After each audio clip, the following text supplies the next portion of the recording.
देखते हैं बेटा एक नया टॉपिक ट्रांसफार्मर। ट्रांसफार्मर क्या होता है और क्या काम करता है वो समझेंगे और इसके बेसिस पे कुछ न्यूमेरिकल्स भी करेंगे। इट इज़ अ डिवाइस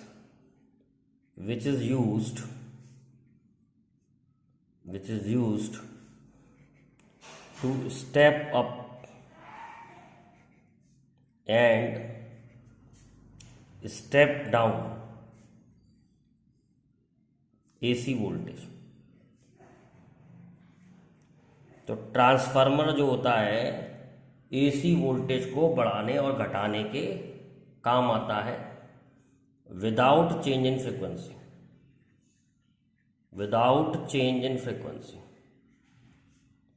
कहने का मतलब ये है AC की फ्रिक्वेंसी चेंज नहीं होगी विदाउट चेंज इन फ्रिक्वेंसी। तो दो तरह के होते हैं। अगर वोल्टेज बढ़ाने हो तो हम यूज़ करेंगे स्टेप अप, और वोल्टेज घटाने हो तो हम यूज़ करेंगे स्टेप डाउन। तो स्टेप अप है टू इंक्रीज वोल्टेज और स्टेप डाउन है टू डिक्रीज वोल्टेज। तो वोल्टेज बढ़ाने और घटाने के काम आता है ट्रांसफार्मर।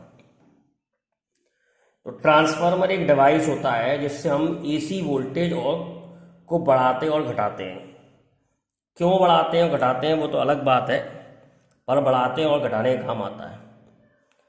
जैसे हमको हाई वोल्टेज पे भेजना है करंट, हाई वोल्टेज पे करंट भेजना है, उससे लॉस कम होता है, तो वहाँ पर हम स्टेप अप यूज़ करेंगे। और फिर जब हम यूज़ करते हैं वोल्टेज तो हम लो वोल्टेज यूज़ करते हैं, तो वहाँ हम स्टेप डाउन यूज़ करेंगे। तो जैसे आपके घरों के बाहर स्टेप डाउन ट्रांसफार्मर यूज़ होगा, घरों के बाहर मतलब आपके सोसाइटी में लगा होगा या कहीं आपके फ्लैट्स के नीचे लगा होगा, तो वो स्टेप डाउन ट्रांसफार्मर होता है। वो 220 वोल्ट पे लाता है, जो हम यूज़ करते हैं एसी 220 वोल्ट। और मालूम है कितने वोल्टेज से लेके आता है? 11,000 वोल्ट से लेके आता है 220 पे। और एक होता है जनरेटिंग स्टेशन। जनरेटिंग स्टेशन में स्टेप अप वोल्टेज यूज़ करा जाता है, क्योंकि हाई वोल्टेज पर सप्लाई करने से पावर लॉस कम होता है। At high voltage there is less loss of power,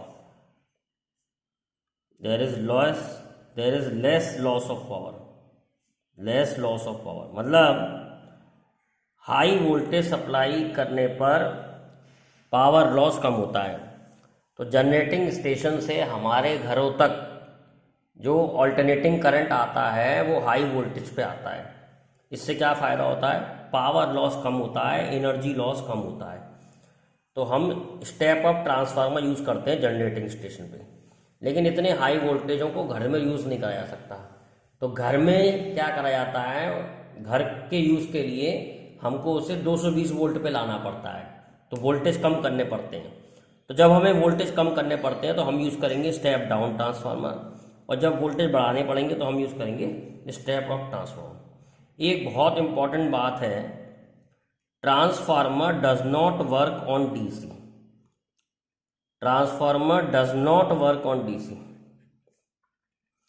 transformer जो होता है वो डीसी पे काम नहीं करता है, क्योंकि because in DC flux does not change. क्योंकि ट्रांसफार्मर की जो वर्किंग है, अभी आगे देखेंगे, वो फ्लक्स चेंज पे टिकी हुई है। तो अगर फ्लक्स चेंज होगा ही नहीं, डीसी में करंट चेंज नहीं होता, करंट से मैग्नेटिक फील्ड नहीं बदलती, मैग्नेटिक फील्ड नहीं बदलती तो फ्लक्स नहीं बदलता है, तो फ्लक्स नहीं बदलता है तो ट्रांसफार्मर को डीसी में यूज़ कर ही नहीं सकते।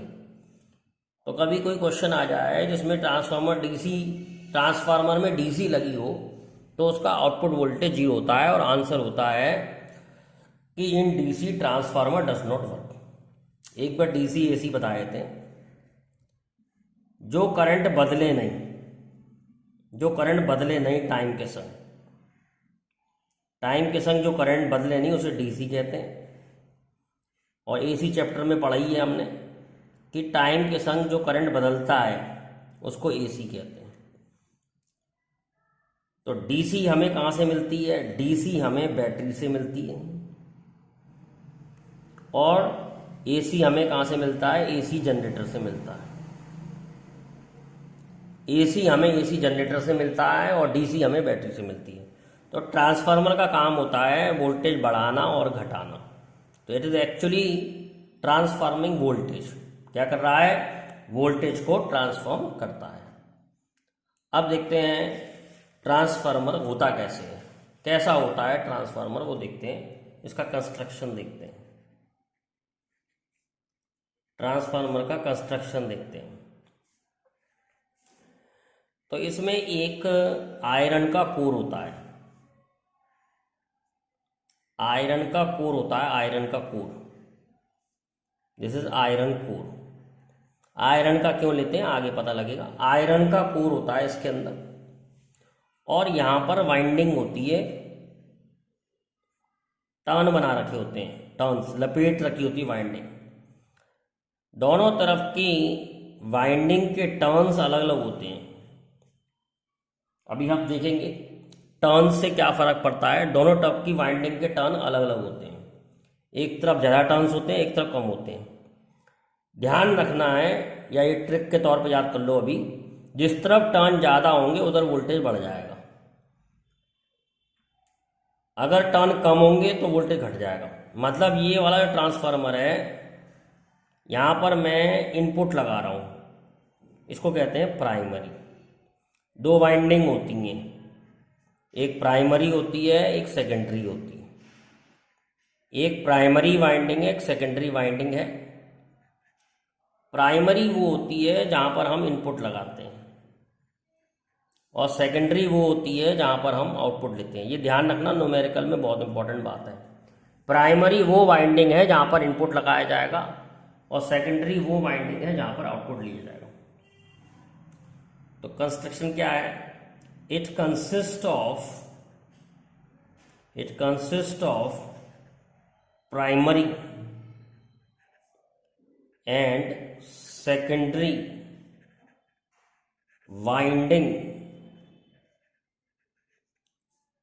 of copper. It consists of primary and secondary winding of copper wounded on laminated iron core. ये टर्म अभी आगे आएगा, लैमिनेटेड आयरन को। अभी तो मैंने बताया है कि आयरन कोर पर लपेटते हैं, मतलब ये आयरन का कोर है, इस पे हम लपेटते हैं, तो इसे हम कहते हैं वाउंडेड ऑन आयरन कोर। पर लैमिनेटेड क्यों होता है वो आगे पता लगेगा कि ये कोर लैमिनेटेड होता है, मतलब ये एक ठोस नहीं होता है, ये जो है पत्ती पत्ती जोड़ के बनता है। अगर मैं इसका 3D बनाऊं तो यहाँ पर एक नहीं होगा, सिंगल नहीं होगा, ये लैमिनेटेड होगा। लैमिनेटेड मतलब जैसे एक कार्ड, फिर आपका दूसरा कार्ड, ऐसे कई सारे ऐसे जोड़ जोड़ के एक थिक बनाएंगे, सिंगल पीस में नहीं होगा। ये लैमिनेटेड है, लैमिना, तो लैमिनेटेड होगा, थिन पीस में नहीं होगा। तो इसका क्या फायदा है ये आगे पता लगेगा। Bounded on laminated iron core. एक तरफ वाइंडिंग ज्यादा होती है, एक तरफ वाइंडिंग कम होती है। ये ऐसा ट्रिक अभी याद कर ले, जिस तरफ वाइंडिंग ज्यादा होती है उस तरफ वोल्टेज ज्यादा होते हैं, यानी जिस तरफ टर्न्स ज्यादा होंगे उस तरफ वोल्टेज ज्यादा होगा। अब देखते हैं इसका प्रिंसिपल। इसका प्रिंसिपल क्या है? It works on the principle of, ये क्वेश्चन ऑब्जेक्टिव में भी आ सकता है। It works on the principle of mutual induction. Mutual induction के प्रिंसिपल पे वर्क करता है ट्रांसफार्मर। बहुत इंपॉर्टेंट है, ये लाइन बहुत इंपॉर्टेंट है। It works on the principle of mutual induction. इसका मतलब क्या होता है, when flux from primary changes, when flux from primary changes, flux from secondary also changes, flux from secondary also changes। कैसे होता है ये अभी समझाएंगे, वर्किंग में समझाएंगे। ये प्रिंसिपल है, अगर प्राइमरी में फ्लक्स बदलेगा तो सेकेंडरी में से भी फ्लक्स बदलेगा, इसको हम कहते हैं म्यूचुअल इंडक्शन। अगर प्राइमरी में फ्लक्स बदलेगा तो सेकेंडरी में भी फ्लक्स बदलेगा, इसको हम कहते हैं म्यूचुअल इंडक्शन। तो ट्रांसफार्मर जो है वो म्यूचुअल इंडक्शन पे वर्क करता है, बहुत इंपॉर्टेंट है, वर्क म्यूचुअल इंडक्शन वर्क करता है। What is the principle of transformer? The answer is mutual induction. तो ट्रांसफार्मर जो होता है वो म्यूचुअल इंडक्शन पे वर्क करता है। अब हम देखेंगे इसकी वर्किंग क्या है, इसकी वर्किंग क्या है, कैसे इसकी वर्किंग क्या है वो समझते हैं। अब देखते हैं बेटा वर्किंग ऑफ ट्रांसफार्मर, ट्रांसफार्मर कैसे वर्क करता है, ट्रांसफार्मर के अंदर होता क्या है। तो पहली बात तो आप याद रखेंगे कि ट्रांसफार्मर जो है वो ऑल्टरनेटिंग करंट पे काम करता है, डायरेक्ट करंट पे काम नहीं करता है, डीसी पे काम नहीं करता है ट्रांसफार्मर। तो कैसे काम करता है, ये जो वाइंडिंग है जो हम जहाँ पर इनपुट लगाते हैं इसको कहते हैं प्राइमरी, ये प्राइमरी वाइंडिंग है। और ये जो जहाँ आउटपुट लेते हैं ये सेकेंडरी वाइंडिंग है। अब जब हम प्राइमरी में इनपुट लगाएंगे एसी, ऑल्टरनेटिंग करंट लगाएंगे, तो ऑल्टरनेटिंग करंट का मतलब होता है करंट चेंज होना। तो प्राइमरी में करंट चेंज होने लगेगा। और ये देखो जैसे ये एक तरह से सोलेनॉइड है, कॉइल है, तो सोलेनॉइड की मैग्नेटिक फील्ड बदलेगी, करंट बदलेगा तो मैग्नेटिक फील्ड बदलेगी, और मैग्नेटिक फील्ड बदलेगी तो इसमें से फील्ड लाइंस बदलेंगी, प्राइमरी में से फील्ड लाइंस बदलेंगी, यानी कि फ्लक्स बदलेगा। अब ये प्राइमरी का फ्लक्स आयरन के कोर से होके सेकेंडरी में भी जा रहा है, मतलब प्राइमरी की जो मैग्नेटिक फील्ड लाइंस हैं वो आयरन जो है सेकेंडरी में से भी लेके जा रहा है। तो अगर प्राइमरी में फ्लक्स बदलेगा तो सेकेंडरी में भी फ्लक्स बदलेगा, जिसे हम कहते हैं म्यूचुअल इंडक्शन। तो म्यूचुअल इंडक्शन हो रहा है। और फ्लक्स बदलने से, फैराडे ने बताया था, फ्लक्स बदलने से ईएमएफ इंड्यूस होता है। तो ईएमएफ इंड्यूस होता है -N-d∅dt। यहां पर यह माना जा रहा है कि जो प्राइमरी का सारा फ्लक्स है वो सेकेंडरी में से भी जा रहा है, मतलब कोई फ्लक्स लॉस नहीं हो रहा है। तो जो फ्लक्स प्राइमरी में बदल रहा है वही फ्लक्स सेकेंडरी में बदल रहा है। Let NP be number of turns in primary and NS be number of turns in secondary. Primary में NP टर्न्स है, सेकेंडरी में NS टर्न है।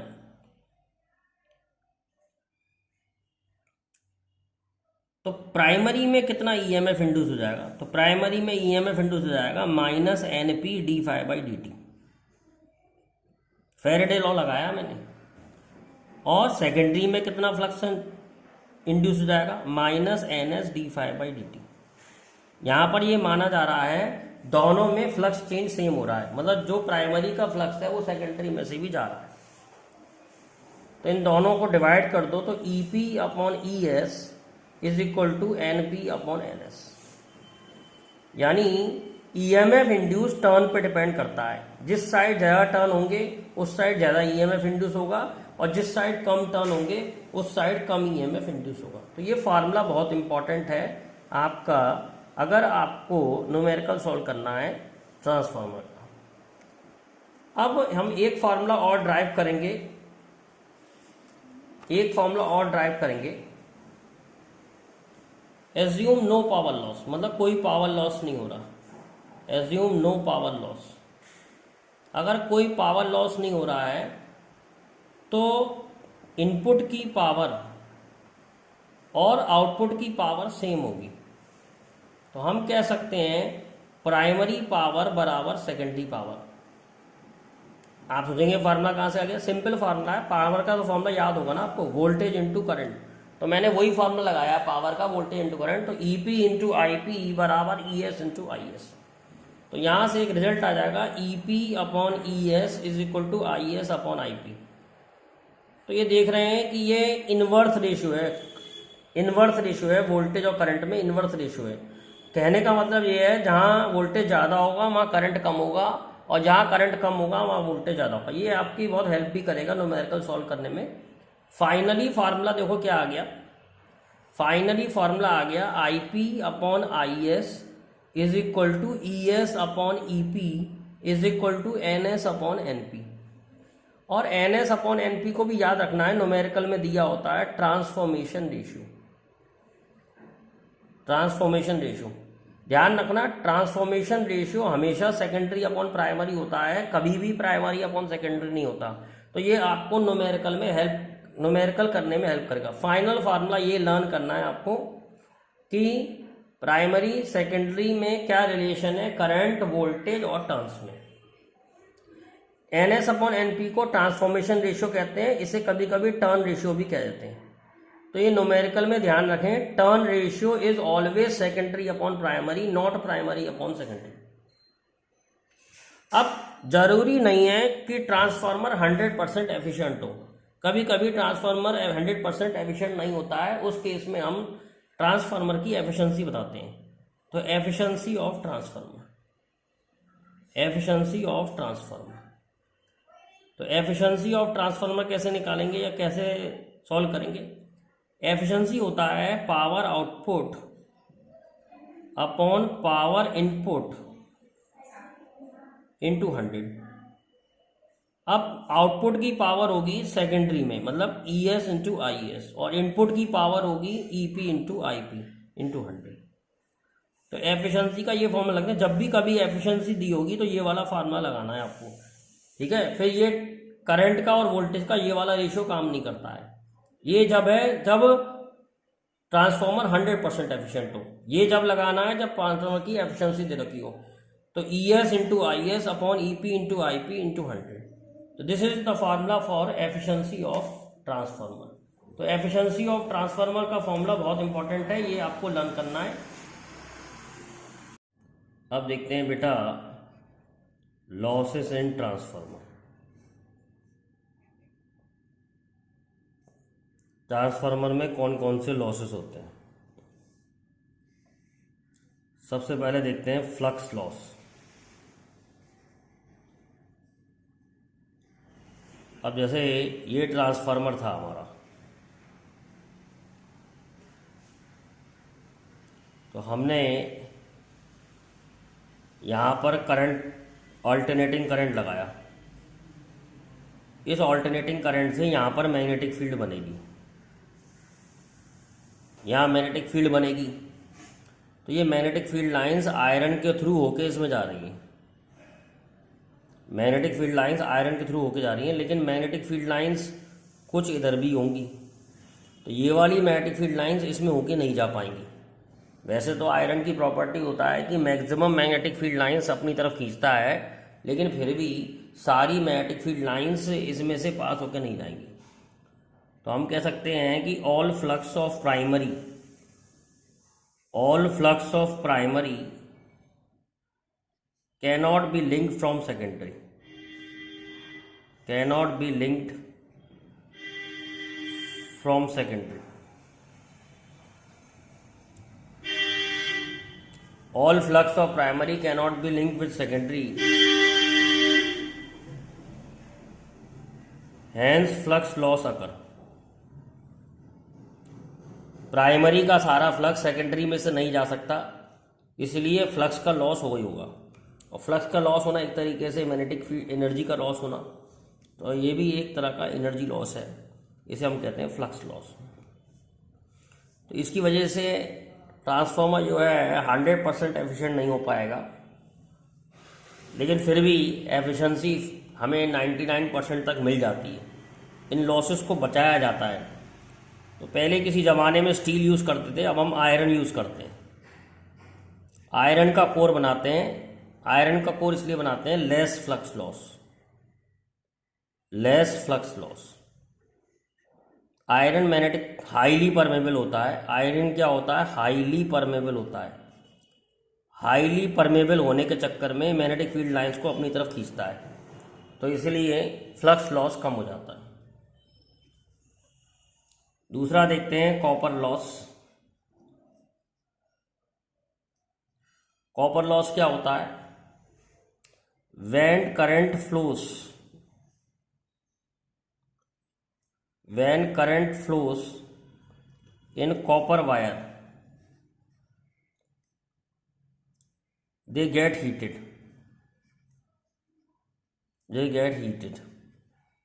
जब कॉपर वायर में से करंट फ्लो होगा तो वो हीट प्रोड्यूस हो जाएगी, उसके अंदर हीट प्रोड्यूस हो जाएगी and heat loss occur,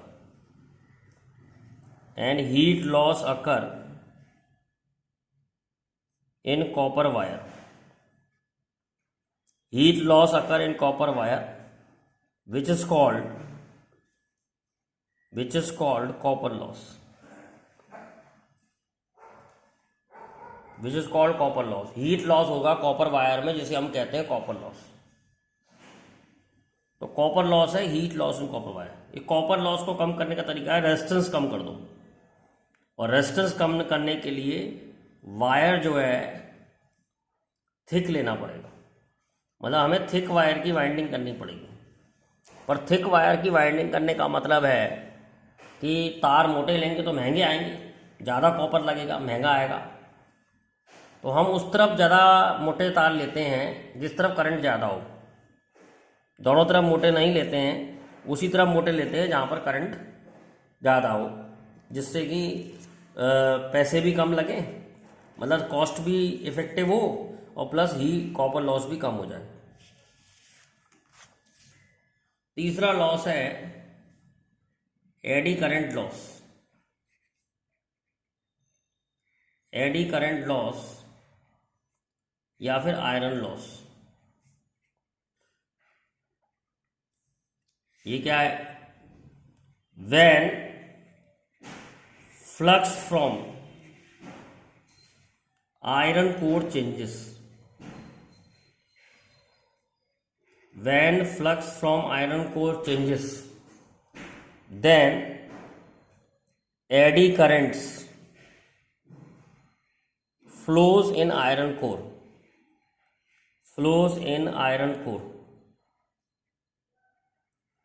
due to which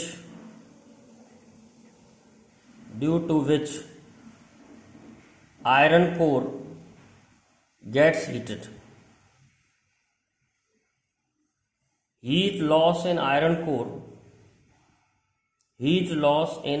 core is called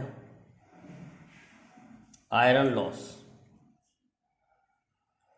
और eddy current loss.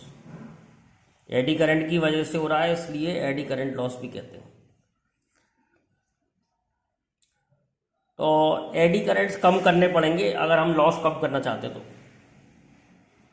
To reduce iron loss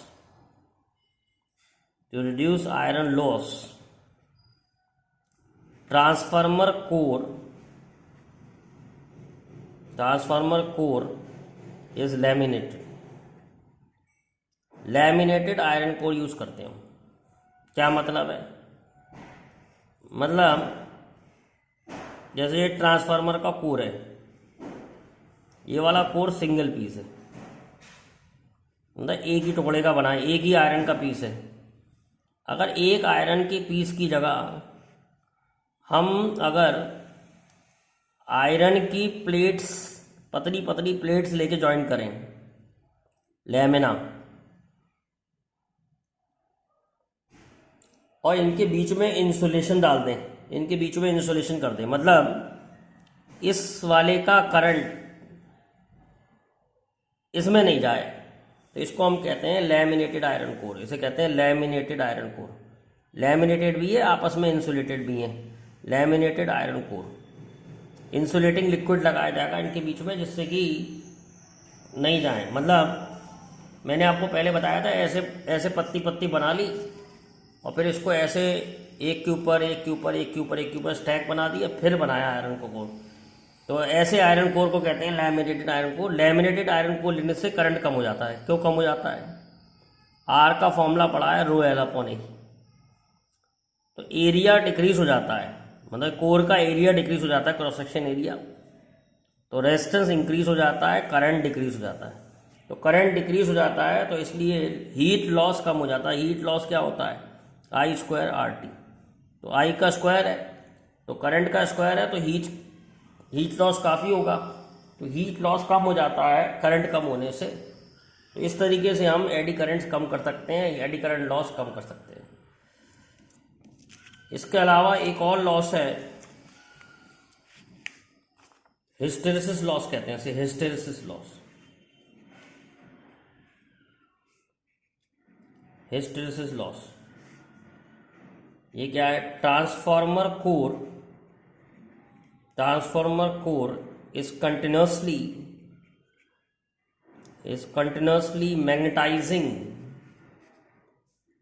continuously magnetizing and demagnetizing। पहले मैग्नेटाइज होता है, डीमैग्नेटाइज होता है, फिर reverse and then in reverse direction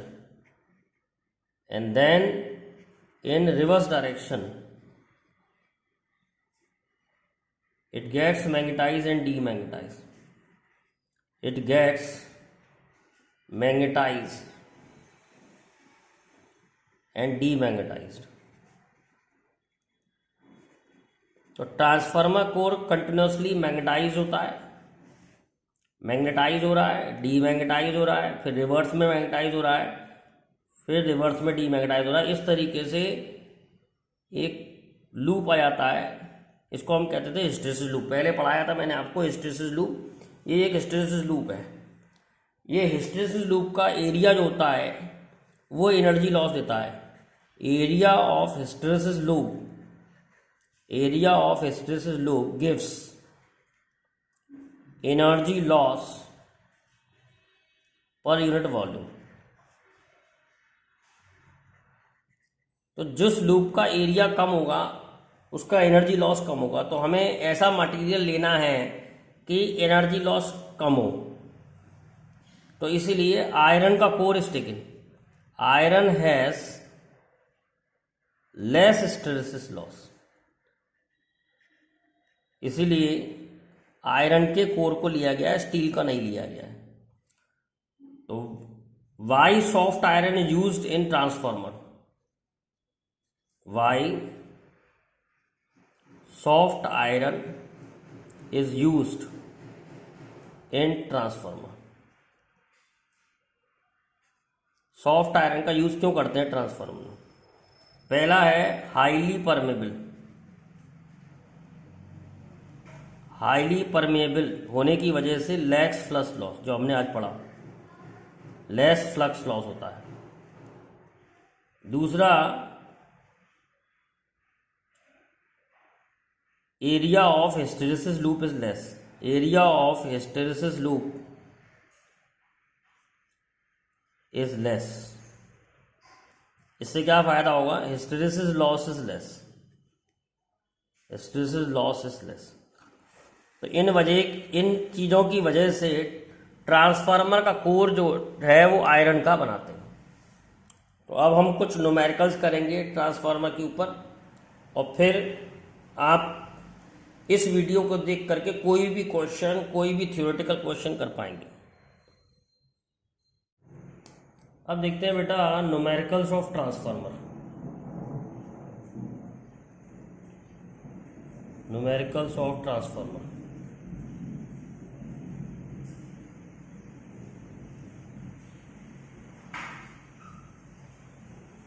question देखते हैं। अ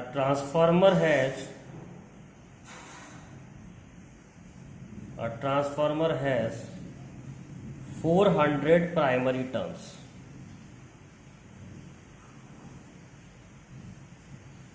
and 2400 secondary turns.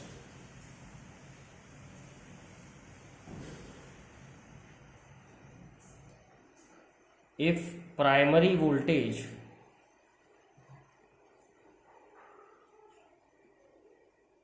is 220 volt, find secondary voltage.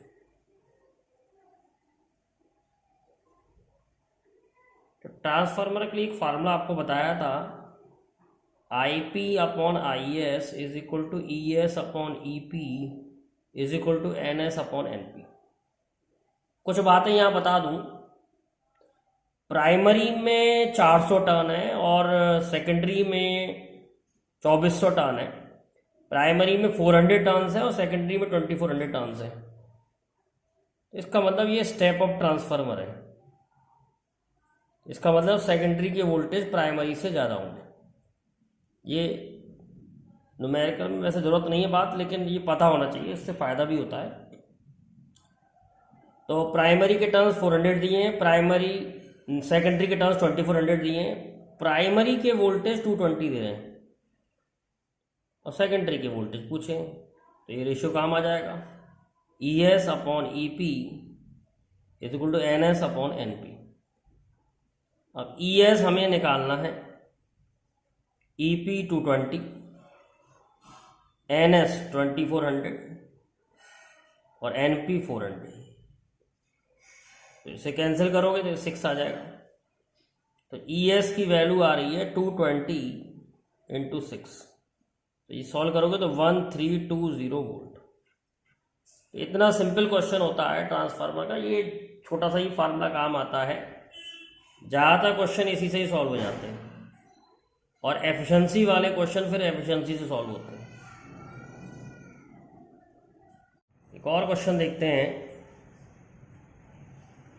A transformer has 300 primary turns.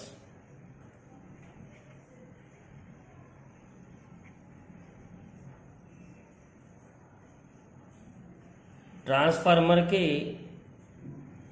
300 primary turns हैं।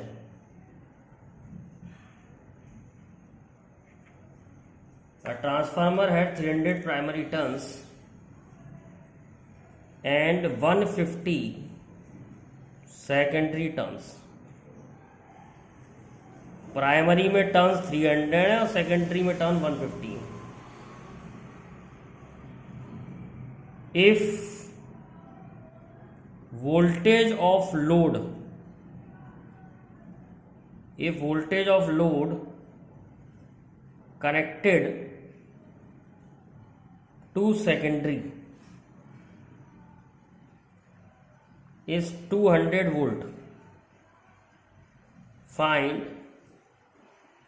voltage of primary। तो ध्यान रखने वाली बात ये है, सेकेंडरी के वोल्टेज दे रखे हैं। तो पहले देखते हैं क्या क्या दे रखा है। Number of turns in primary 300 है, number of turns in secondary 150 है। सेकेंडरी में टर्न्स कम है, इसका मतलब ये स्टेप डाउन हो गया। पूछा नहीं है लेकिन बता रहे हैं, स्टेप डाउन ट्रांसफार्मर हो गया। अब फॉर्मूला लिख लीजिए वही, IP upon IS is equal to ES upon EP is equal to NS upon NP। अब हमें सेकेंडरी के वोल्टेज दे रखे हैं 200। वैसे लोड हमेशा सेकेंडरी में ही लगाते हैं, मतलब आउटपुट सेकेंडरी में ही होता है।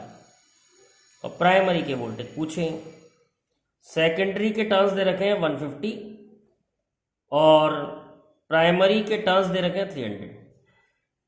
तो 200 upon EP is equal to 1/2। तो प्राइमरी के वोल्टेज आ गए 400। तो इतने सिंपल क्वेश्चन होते हैं ट्रांसफार्मर के।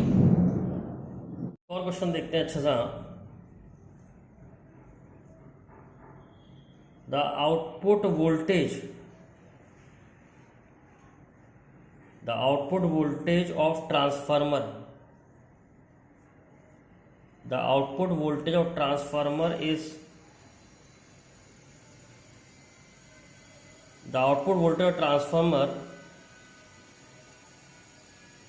connected to 200 volt AC is 20 volt.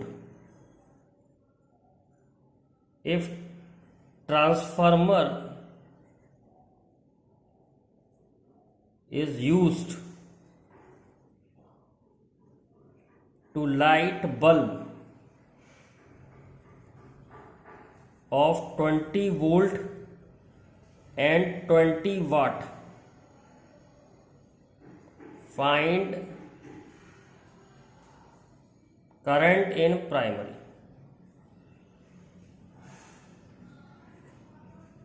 जब तक एफिशिएंसी ना दे रखी हो तो ट्रांसफार्मर 100% एफिशिएंट होता है। फॉर्मूला तो वही लगता है, I P upon I S is equal to E S upon E P is equal to N S upon N P. अब ट्रांसफार्मर बना के समझाए थे थोड़ा सा। इनपुट जो है वो 200 वोल्ट है और आउटपुट में एक बल्ब जल रहा है जो कि 20 वोल्ट का आउटपुट है और 20 वाट का ही बल्ब है। तो हमें करंट इन प्राइमरी चाहिए। ध्यान रखना ये सेकेंडरी है, आउटपुट वाली साइड को सेकेंडरी कहते हैं। तो पावर का फार्मूला होता है वी आई। तो आउटपुट में पावर जो है वो 20 वॉट है, आउटपुट के वोल्टेज 20 है और आउटपुट को हम सेकेंडरी करंट कहते हैं। तो सेकेंडरी करंट की वैल्यू आ गई 1 एम्पियर। अब इस फॉर्मूले में डाल दो, I P upon I S is equal to E S upon E P. तो आई पी हमें निकालना है, आई एस 1 है। अब ई एस सेकेंडरी के वोल्टेज 20 है और प्राइमरी के वोल्टेज और प्राइमरी के वोल्टेज 200 है। सॉल्व करेंगे तो आई पी की वैल्यू आ जाएगी 1/10 यानी कि 0.1 एम्पियर। देखो आउटपुट वोल्टेज 20 दे रखा है, इनपुट वोल्टेज 200 दे रखा है। डायग्राम बना लिया। आउटपुट में बल्ब जल रहा है 20 वोल्ट 20 वाट का, 20 वोल्ट 20 वाट। तो आउटपुट में पावर 20 वाट है। तो पावर का फार्मूला होता है वी आई। आउटपुट की पावर 20 वाट है, आउटपुट की वोल्टेज 20 है, आउटपुट का करंट सेकेंडरी करंट मान लिया तो सेकेंडरी करंट 1 एम्पियर आ गया। फिर फॉर्मूला लगा दिया, I P upon I S is equal to E P S upon E P. Inverse ratio होता है करंट में और वोल्टेज में। आई पी हमें निकालना था, आई एस 1 दे रखा है, ई एस की वैल्यू 20 है और ई पी की वैल्यू 200 है। डायग्राम से बता रहा है। तो आई पी की वैल्यू आ गई 0.1 ampere.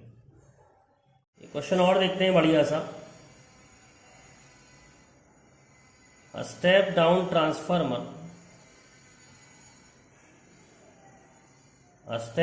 transformer converts 2000 volt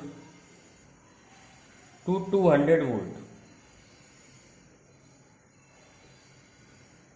Number of turns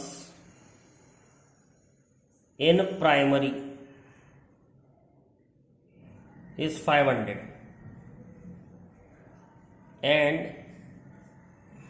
efficiency is 90%. देखो एफिशिएंसी दे रखी है। The output power is 5 kilowatt. Find number of turns in secondary and input power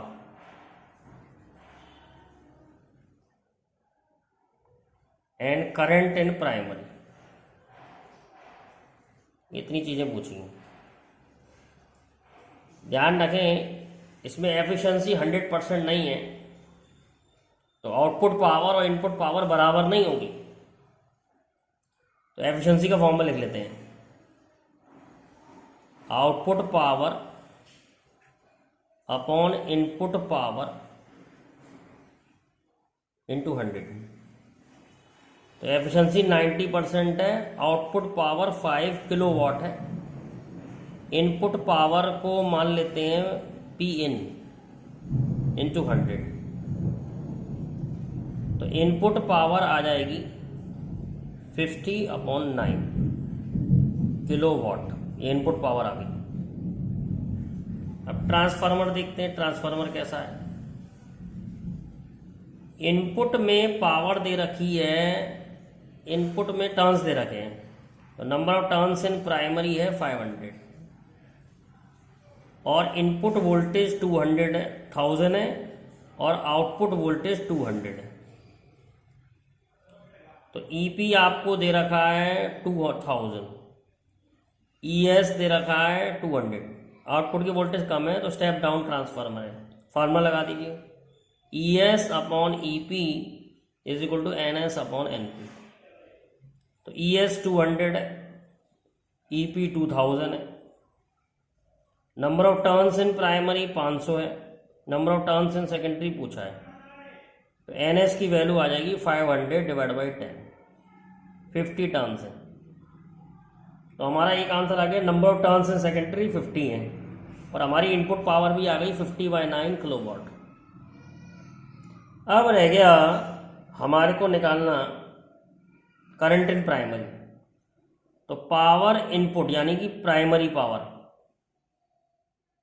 primary voltage, primary current. Input power primary होती है तो input का voltage, input का current.